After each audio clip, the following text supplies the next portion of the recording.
called San Francisco's most intriguing murder case in years. Soon after the body of Zachary Barnes, local gallery owner, was discovered on the morning of March 13th, noted artist James Tobin was arrested. Insiders have told this reporter that District Attorney Sterling Granger does not yet have full cooperation from witnesses.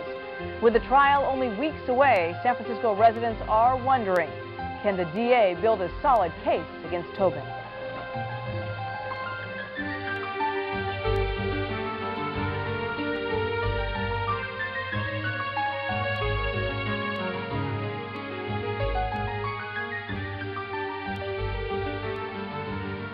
Well, Zach, my business partner, came at me with a gun this morning and told me that he was going to kill me.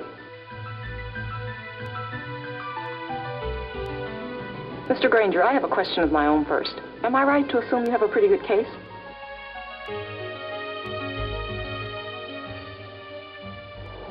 Why are you going after Jimmy? He's been charged with murder. But it was self-defense, I'm sure. Did you ever see a gun in the Barnes gallery? I don't remember.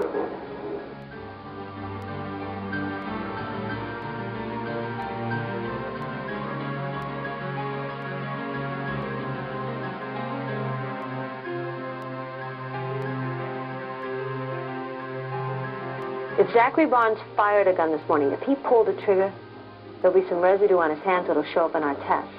But if his hands are clean, I'm going to charge you with murder. Is there anything else you can share with me? No, I don't have anything else to share. With the opening of the trial today, sources tell us the DA's case is far from airtight.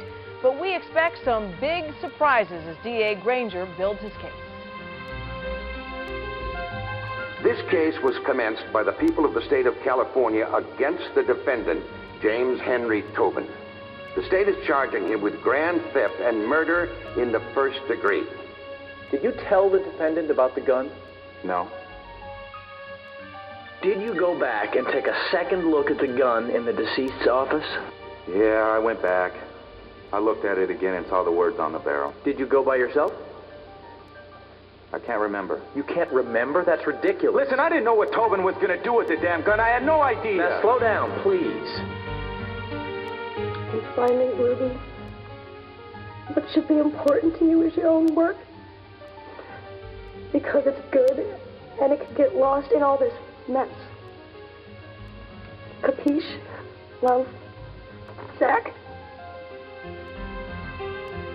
In a shocking development in the James Tobin murder case, Ruby Garcia, girlfriend of the accused, made some startling admissions today on the stand, which could substantially affect the outcome of this trial.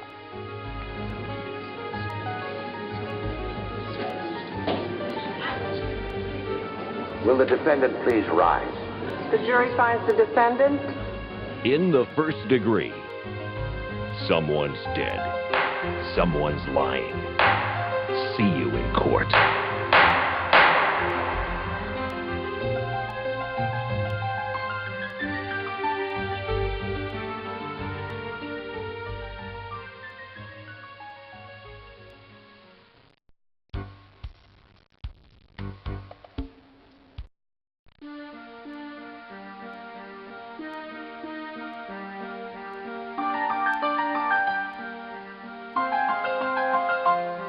This case was commenced by the people of the state of California against the defendant, James Henry Tobin.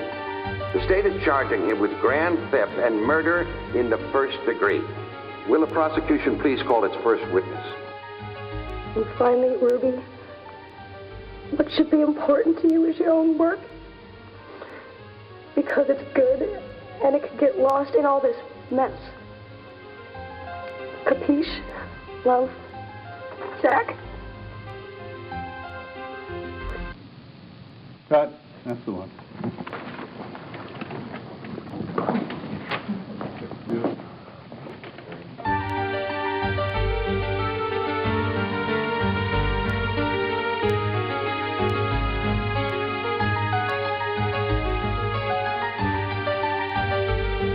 This product really is a bit of a departure for Broderbund. We really are a full-service publisher, and we really are looking to publish all different kinds of voices and really bring all those voices forward to our audience. But we haven't really done a product that really tackled the issues of human drama and filmmaking in this sort of way before. So in this game, there's a murder. You learn about it through the sensational news stories because these people are fairly prominent in San Francisco. And then you learn about it through your inspector, Looper, who went to the scene immediately and began interviewing people.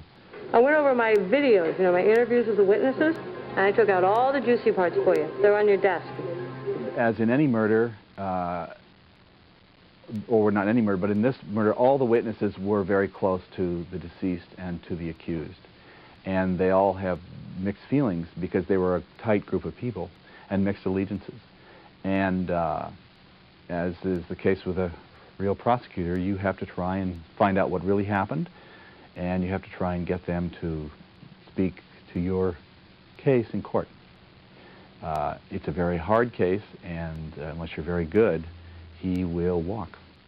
We want to do an interactive drama, and we were looking for a structure to base it on. Would it be a love story? Would it be some sort of romance, or would it be...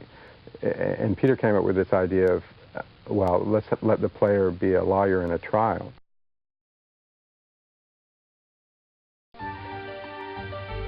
Peter got really hooked by going to murder trials in City Hall. Apparently, all the time there are a couple or three murder trials going on one of the floors, and so you can just, when one's interesting, you go into that one, and then when it gets boring, you can walk across the hall and go into another one. So he spent a lot of time getting soaked into that. When he was at the courtroom, he met Al Giannini, and he's really the person who's been leading us in terms of what the legal constraints are and what the realism of the courtroom actually is. It was a real focus of this game, of this program, to force the player to make real choices, but realistic choices, and to have the results be the results that would follow from those choices. I was pretty happy with how true to life the final product was. No, I don't know anything about the gun. It was a tremendous amount of fun. It was a lot of fun to collaborate with those guys and to work with them in trying to develop a game that was both realistic in the technical sense of actually simulating what it was like to try a case, but also realistic in the emotional sense of posing the dilemmas and posing the questions that are really posed by the trial of a case. Did you go back and take a second look at the gun in the deceased's office? Yeah, I went back. I looked at it again and saw the words on the barrel. Did you go by yourself? I can't remember. You can't remember? That's ridiculous. Listen, I didn't know what Tobin was going to do with the damn gun. I had no idea. Now, slow down, please. The old joke is, you always have three sets of testimony. You have what the witness tells you in your office, you have what the witness says on the stand, and you have what the witness tells you in the hall after she's testified, or he's testified. And to a certain extent, they're never the same. I mean, it's just not, people just aren't like that. They're not robots. You can't throw them up there and expect exactly the same thing to come out with exactly the same emotional tone. Beyond just ensuring the accuracy of the legal aspects of a trial, it was decided that a screenwriter was also needed with a background in character and plot development. In a interactive set where you have possibly multiple endings, where things are going to work out in response to the player, the character could possibly act many different ways. So that was one of the primary challenges of this thing, is you're left with sort of two different things that can happen in response, two different ways that you can make this thing happen. One is environmental changes can make a character act differently, okay? The other thing is the way in which the player interacts with the game. I think one different thing about this is that the game is the drama. There isn't a drama off to the side, there aren't movies off to the side that you occasionally see. The movies are the drama, and you essentially select the movies by what paths you choose to go. We cast for months and months and months. We read so many actors. The game will live or die in a way on the credibility of these people that you see on screen. My name is Terry Orth-Pallavicini. I am playing Cynthia Charleston, and she's a bitch, basically. I mean, that's what I've been told, is that she's a very forceful lawyer. She's just, She's very strident. She believes everything that she is doing is 100% right. You told Inspector Looper that you had never seen the gun before. And now, under oath, you're saying that you yourself borrowed the gun from your cousin. Which story is true? And because it's a game, that sort of wavers and changes, because based on how the game is going and how it's being played, the forcefulness or whatever, there are times when obviously it's not working. So there are times when she's trying to do one thing, but it's not quite coming across, which is why eventually the game plays out in different ways. Miss Garcia, isn't it true that you and Zachary Barnes plan to run off with the insurance money after James Tobin's paintings were stolen? That's crazy. The role of Ruby, we had worked with that actress, Adrienne, before, and I think she's an absolutely genius. I don't understand. I'll give her these lines, and she immediately understands the way they're supposed to be read. She just, like that, she understands them. I had worked with her before, and I was so in awe of her talent that we wrote that whole part for her. I have identified with Ruby from Jumpstart. Young, doesn't come from the richest of families. They may have tried to help her, but couldn't.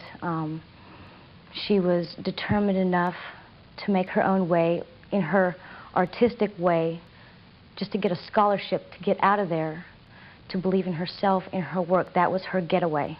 Ruby, I don't know what to believe anymore, but I've decided the least I can do is tell the truth. Yeah, right. That will be enough, Miss Garcia.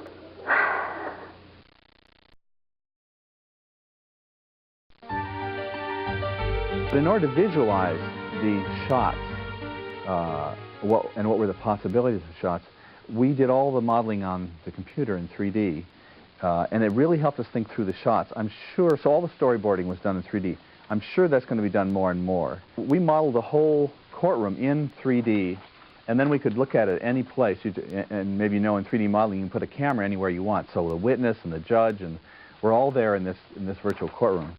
So after we modeled all this in 3D, we then found, the art director, Steve Burns, found a courtroom that we liked. 35mm slides were taken of the courtroom to provide the background plates over which the drama would be played out.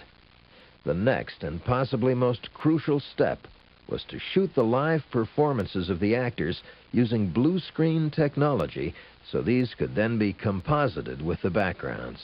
The problem is to make it look real, to fit somebody in so that they're not in front of the wrong thing and in back of the wrong thing. The lighting all has to look like it's motivated to match the shot. And again, that's both an advantage and a disadvantage. It's like a blueprint of what you need, so it's a much more disciplined kind of thing when we're on a stage like this. Sophisticated computer imaging systems were used to ensure that each actor and their performance would look realistic in the appropriate background. In this way, the lighting, size, and body position of the actors could be checked and adjusted as needed. Eventually, I'm sure we'll have interactive drama where all different characters can react to other characters in various ways, and various things will happen. But that is so complex to try and design that this was nice because the reactions between characters are very constrained. It's usually one-to-one. Occasionally the judge will say sustained, but it's a very specific kind of interaction, and it flows in a very linear way, oddly enough. So it was a very good way to begin trying to marry these two very different traditions of storytelling and drama on the one side and interactivity on the other. You say you and the defendant were in bed from 11 p.m. until 7 the next morning? Yeah. Do you not recall him getting up at any point? No. Have you ever slept through your boyfriend getting out of bed? How would I know? Answer the question, Ms. Garcia. Yes. I suppose it's possible he could have gotten up without waking me. Ultimately, this is all about the actors in my mind. What I do, how I capture them, what the backgrounds are. It makes it all great, but it's all if you can get sucked in the story. It's all about the story, and it's all about your manipulation of the story. Did you go by yourself? I can't remember. You can't remember? That's ridiculous. Listen, I didn't know what Tobin was going to do with the damn gun. I had no idea. Now, slow down, please. After the live-action performances are completed, there comes the daunting task of compositing the images and then editing the many storylines into cohesive movies. Once the tape has been shot, we digitize it on the computer using QuickTime. And after that has been digitized, we can bring it into a project and mat it against the background. And we get a finished product that looks pretty realistic. Yeah, right now, this is Yvonne, and this is how she appears on the set over here. And we have all this that we have to remove first. So we remove her within this program and composite her against blue, and then we take a virtual clip of that. We virtualize that section and bring it back down to another part of the window here and composite her in this room. So now she goes from blue screen to inside of a chair. And so we're doing that with all the characters and trying to make them look realistic within the set. So we're having a good time editing in digital. If something goes wrong, it's a challenge. It's not, frustrating. At least that's what we tell our therapists. After the compositing of the video was accomplished, the software programming of the game was undertaken at Broderbund. I believe it's cutting-edge technology, and we're trying to do something that I believe that no one's done before. And the quality of the movies that A&A is coming up with is better than anything I've seen on the market so far. Before I started this project, my boss allowed me to play about 7 to 10 different games that have video in them, and no one really was successful doing what we're trying to do. The result of all this painstaking effort and intricate cooperation between human and mechanical elements is a truly new and unique art form. The ultimate boundaries and limitations of interactive drama are yet to be discovered. In many respects, In the First Degree explores the heart of this new territory. I truly see this as a breakthrough product. I've been involved in many interactive storytelling types of products over the years, some with video, some not with video, and clearly I think they haven't solved the problem, but they have found an interesting approach to the problem, and I really think that users of the product are going to sense that, are going to be very compelled to play this product, to be able to play it many times, to get many different things out of each time they play it, to really become a part of the human drama. I get the feeling that we're in a cutting room in 1908 or something, and we just discovered what a close-up was. You know, it's so primitive what we're doing. It's so exciting in trying to figure out what this new medium is. Mr. Granger, I have a question of my own first. Am I right to assume you have a pretty good case? Yvonne's a proud woman. She's trying to save face. It's probably easier for her to believe that I was chasing her husband, but the truth is, Zach was always trying to get me in bed. Look, I'm not stupid. The police say Tobin plugged Zach with that gun. So? Everyone knows I was Tobin's slave, that I'd do just about anything he wanted. I mean, if I go to court and testify that I told Tobin about the gun, they were going to think that I was in on it. Were you? See? Please raise your right hand. Do you swear to tell the truth, the whole truth, and nothing but the truth, so help you God?